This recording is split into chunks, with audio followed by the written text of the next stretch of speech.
10 de septiembre. San Nicolás de Tolentino. 1305.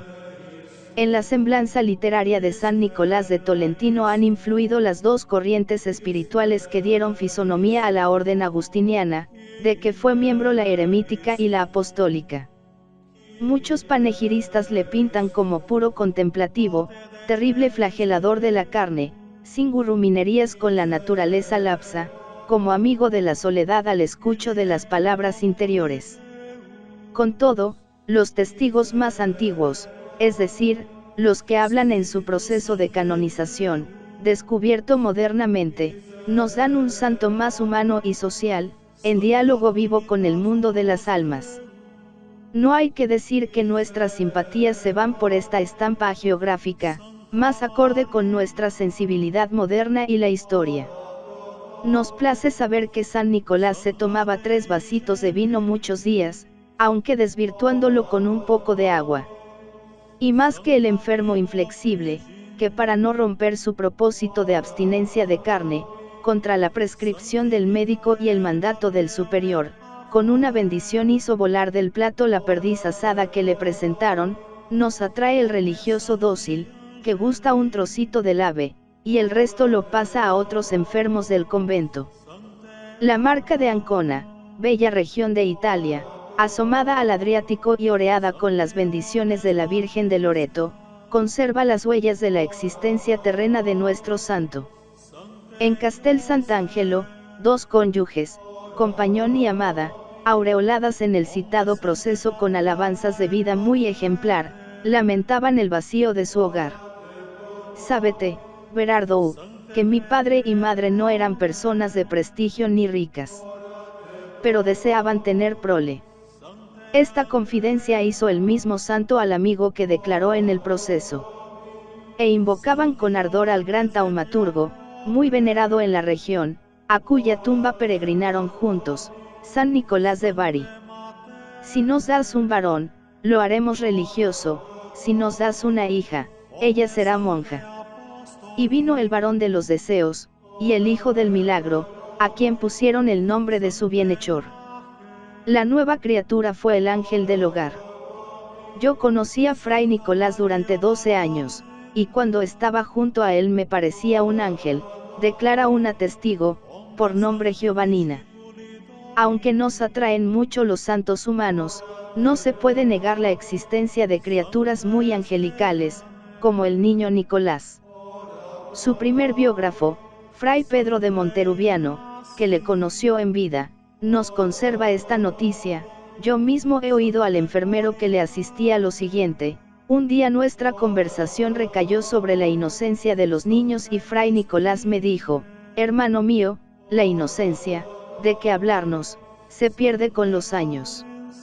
En verdad, yo que soy un pecador, a quien tú bien conoces, en aquella inocente edad, asistiendo al sacrificio de la misa, veía con estos mis ojos un niño todo vestido de blanco, lleno de resplandor, que a la elevación de la hostia me decía: los inocentes y los buenos me son muy queridos.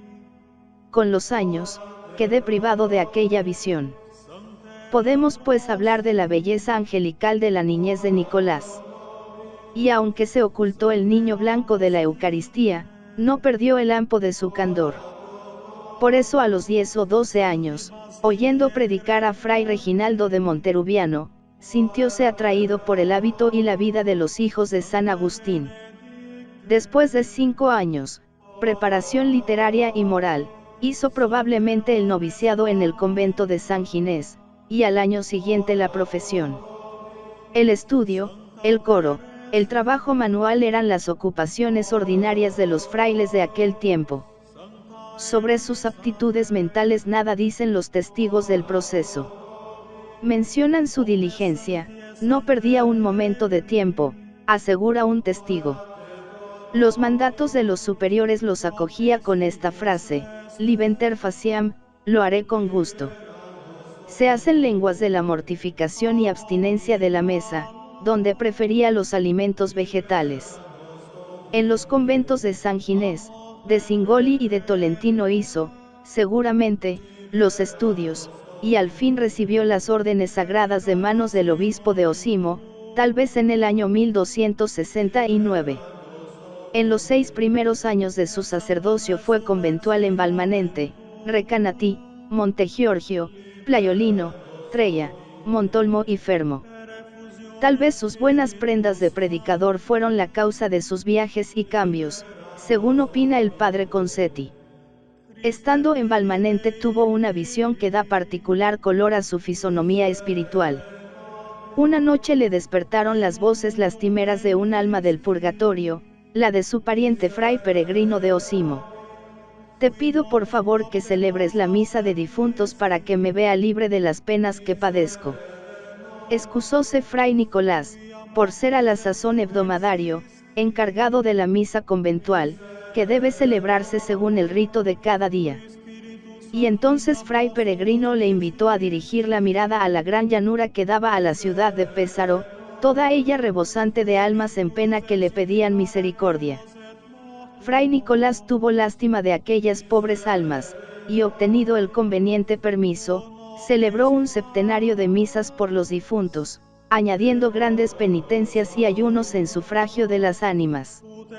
Al 7º día, con nueva aparición, fray Peregrino le alegró con la gran noticia, él y toda la multitud paciente, que había visto, gozaban de la eterna gloria. Tal es el origen del septenario de misas de San Nicolás aprobado por la Santa Sede, en sufragio de las ánimas del purgatorio. Sin duda la celebración del sacrificio del altar fue el centro espiritual de fray Nicolás. El padre Natimbene declaró con juramento, estuviese enfermo o sano, fray Nicolás todos los días celebraba la misa, a no ser que una extraña debilidad le imposibilitase a tenerse en pie. Antes de celebrarla, solía confesarse siempre y en la misa derramaba lágrimas. Lo vi yo y muchísimas veces estuve presente y con frecuencia se confesaba conmigo. Un testigo seglar dice, conocí a fray Nicolás durante 10 años antes de su muerte. Cuando iba a oír misa a la iglesia, lo veía entre los frailes con la capucha calada hasta los ojos. Con muy suaves modales decía todos los días misa, y cuando le aquejaba alguna enfermedad, salía al altar apoyado en un bastón. Muchas veces le vi y oí su misa, en la que lloraba. En el año 1275, a los 30 años de su edad, se estableció para siempre en Tolentino. En el sumario de los procesos, apurando la esencia de todos los testimonios, se hace el siguiente retrato: Nicolás era puro, modesto, sin ambición, afable, comunicativo, tranquilo, enemigo de la envidia y del escándalo, moderado, recto, sabio, prudente, discreto, despreciador de la avaricia, diligente, atento para sus dependientes, hombre de buen sentido, leal, humilde, cortés, y aunque pálido, de una hermosura angelical, que resplandecía más en contraste con la negrura del hábito, que llevaba. Con decoro. Era tenido comúnmente como santo y respetado y venerado. Dormía sobre una yasija de paja, sirviéndole el manto de cubierta. Tenía en la celda un saquito de habas, sobre el cual solía arrodillarse para orar. Lo guardaba escondido, para que no se lo vieran los frailes, pero no pasó desapercibido a la curiosidad de fray Mancino Udeforte, como lo declaró en el proceso. Ayunó con mucho rigor durante su vida, según se lo permitían las enfermedades. Con agua fría desaboraba las legumbres y verduras cocidas. Flagelaba su carne con ásperos instrumentos. El doctor Berardo Guapillaterra, notario de Tolentino, confiesa, cuando lavaron su cadáver, yo me hallaba presente. Y le vi en la espalda unas manchas lívidas, y preguntando a los frailes la causa del fenómeno, me dijeron que eran efecto de las flagelaciones. Iba modestamente por la calle, con la capucha calada, de modo que era difícil verle bien el rostro.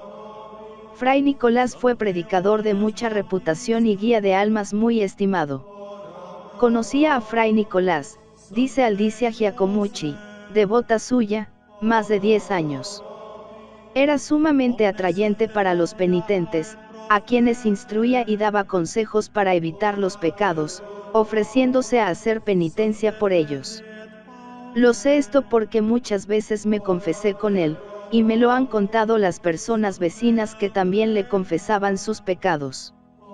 Nina Jocarelli, otra penitente suya, declara también: con frecuencia me confesé con Fray Nicolás. Por lo que yo podía comprender, me parecía un santo, de muy buenos modales, humilde y cortés.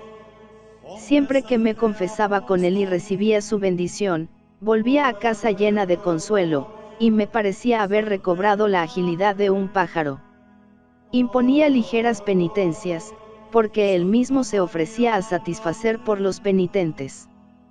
Por eso, según atestigua Fray Ventura, comúnmente los hombres y mujeres de Tolentino, así como los forasteros, corrían al confesonario de Fray Nicolás, así como él era llamado particularmente al lecho de los moribundos. Según testimonio de otra devota, toda la población de Tolentino se confesaba con él, porque le tenían por un santo. También alimentó mucho al pueblo con la doctrina evangélica, porque Fray Nicolás fue predicador. Mas toda su vida era una predicación ejemplar. Como colector de limosna, llegaba a todas las casas el buen olor de su vida.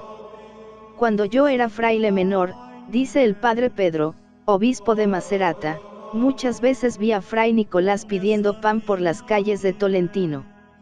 Iba bajito y humilde. Su colecta era copiosa y con ella proveía también a muchos pobres de la ciudad. A los más indigentes iban sus mejores atenciones y socorros. Ya se puede conjeturar que la vida de oración sostuvo a este gran contemplativo en sus muchos trabajos, penitencias, combates de espíritu y enfermedades corporales. Lo mismo que al cura de Ars, el demonio le maltrató muchísimo, apaleándole y causándole graves heridas, hasta dejarle cojo. Yo mismo le vi aquella herida grande y molesta, dice Nuccio de Rogerio, de la que tuvo en la pierna. 20 días de cama tuvo que guardar en cierta ocasión, por los malos tratos del demonio. Su enfermero, Fray Giovannino, observó lívidos roustens en la cara, en los brazos y espalda. Los últimos 5 años de su vida fueron de mucho trabajo y sufrimiento, si bien no dejó el apostolado. Sus devotos le regalaban pan fresco, y algunos manjares de alivio, pero todo iba a las manos de los pobres. Aun estando mal, un día, apoyado en un bastón y sostenido por un fraile, consoló y curó con una bendición, de su parálisis, a Hugo Corradi de Tolentino. En los postreros días le recreó la visión de la estrella, que se ha hecho emblema de su santidad. Un meteoro luminoso, moviéndose desde Castel Sant'Angelo, iba a posarse en el oratorio donde solía orar y decir la misa, bañando de claridad a Tolentino.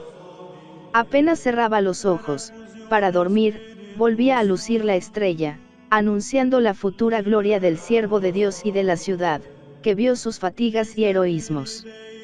8 días antes de morir le consoló igualmente la vista y contemplación de una imagen de la Virgen, que pidió llevaran a su cuarto. El día 10 de septiembre de 1305, a los 60 años, confortado con la absolución general y el viático, murió santamente, mientras Fray Giovannino le repetía al oído el verso del salmo preferido del moribundo: me ofrezco en sacrificio de alabanza a vos, Señor. Su cuerpo ostentaba las huellas de los malos tratos del demonio. Una devota suya y penitente le lavó los pies y manos y recogió y guardó el agua en una garrafa, donde se conservó limpia y milagrosa por muchos años. Al poco tiempo comenzaron los milagros y romerías a Tolentino, atraídos por el olor del santo. Fue de mucha fama la resurrección de una muchacha de Fermo, de 12 años, llamada Filipina. En los frescos del siglo XIV que adornan la capilla donde estuvo enterrado, se celebran estos y otros milagros, que le merecieron el título de taumaturgo. Se instruyó el proceso para su beatificación durante el pontificado de Juan XXII en el año 1327, a los 22 de su muerte, incluyéndose en el 300 milagros, Si bien por causas no puestas en claro aún, se retrasó un siglo la canonización, hasta que Eugenio IV, en 1446, le declaró santo. Es célebre su reliquia del brazo, que ha sangrado más de 24 veces, y su cuerpo se conserva en Tolentino, en la iglesia de los agustinos, donde tanto predicó, confesó y lloró, celebrando la misa. En el día de su fiesta se bendicen los llamados panecillos de San Nicolás. Los grandes artistas italianos, el Perugino, Antoniazzo Romano, Veloschi, Ubeta Magni, Anucci y otros, le consagraron obras que se admiran en los museos de Italia, dándole por emblemas una azucena por la pureza de su vida, un libro por sus méritos de predicador, y un crucifijo por su amor a Cristo y a la penitencia.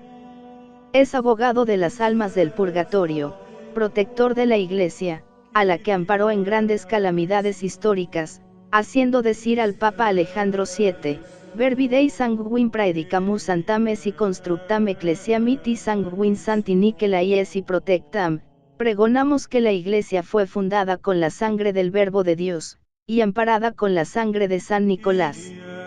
Alude con estas palabras a las diversas efusiones de sangre del brazo, con que anunció tribulaciones y males que amenazaban a la Iglesia.